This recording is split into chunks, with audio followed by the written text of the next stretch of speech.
Starting down farther on the shark, just so you can see a little better, you got your hypaxial musculature here, and then your epaxial musculature here.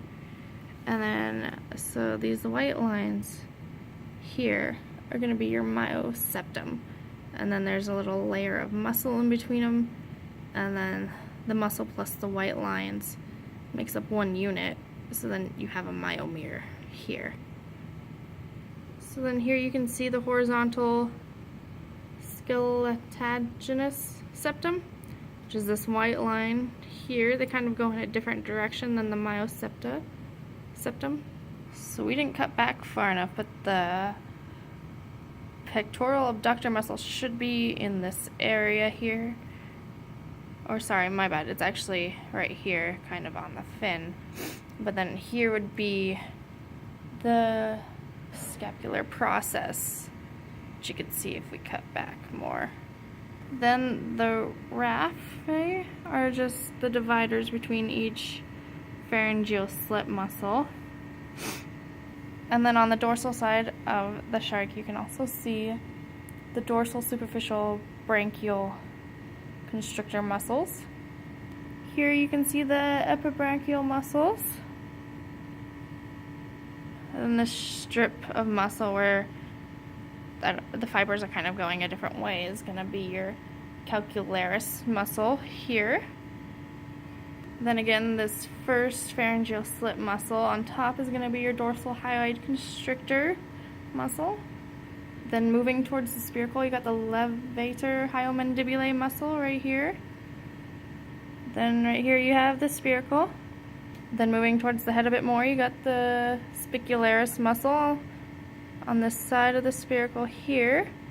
Then even closer to the head on the other side of the spicularis muscle is the levator palatoquadrati muscle.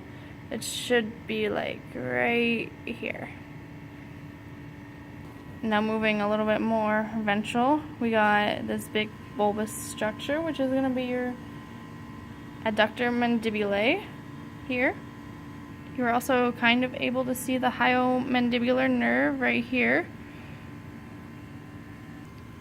Then Meckel's cartilage is going to be your lower jaw area here. Then here you have your intermandibularis muscle. Then you have your ventral hyoid constrictor muscle here. Then underneath here you can see your ventral superficial brachial constrictor muscles.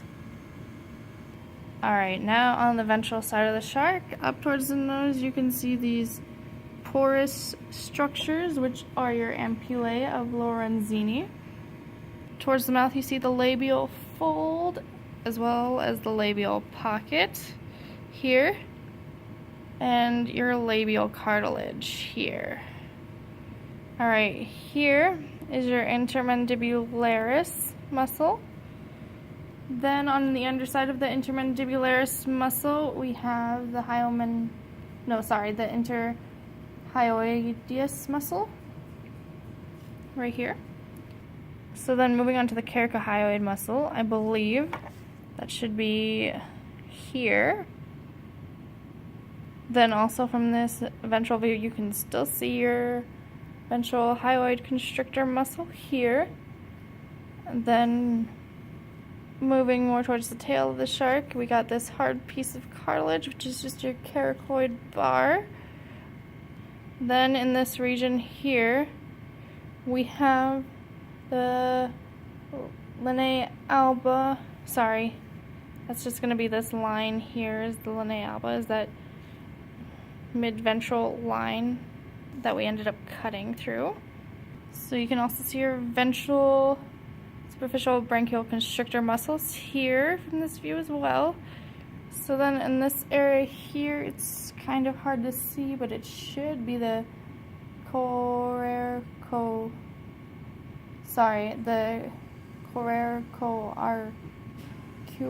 muscle in this area.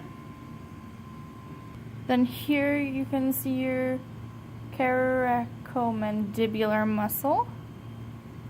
So moving a little bit more dorsal by your hyomandibular nerve. You should, I mean, you can kind of see it here, but you should be able to see your, afferent spicular artery kind of by your hyomandibular nerve here. So under your coracomandibular muscle here, you should be able to see these paired muscles here, which are your coracohyoid muscles. So kind of moving up towards under these muscles under the head. There should be the thyroid gland in there. It's kind of tough to see, but it's up there. Then if you move your pharyngeal slits away, you can see muscles kind of connecting up to them. And those are gonna be your caracobranchial muscles, I believe. Just up in there, you can kind of see them. Now moving on to the gill structure, we got the gill ray, which is just kind of this whole piece here. And then, so your superficial branchial constrictor is kind of this end piece here that I'm holding on to. Then the postrematic gill lamellae are just these red fibrous structures in the gills here. And then your interbranchial septum are just going to be this outer layer of tissue on both sides of each gill, and it kind of just separates them.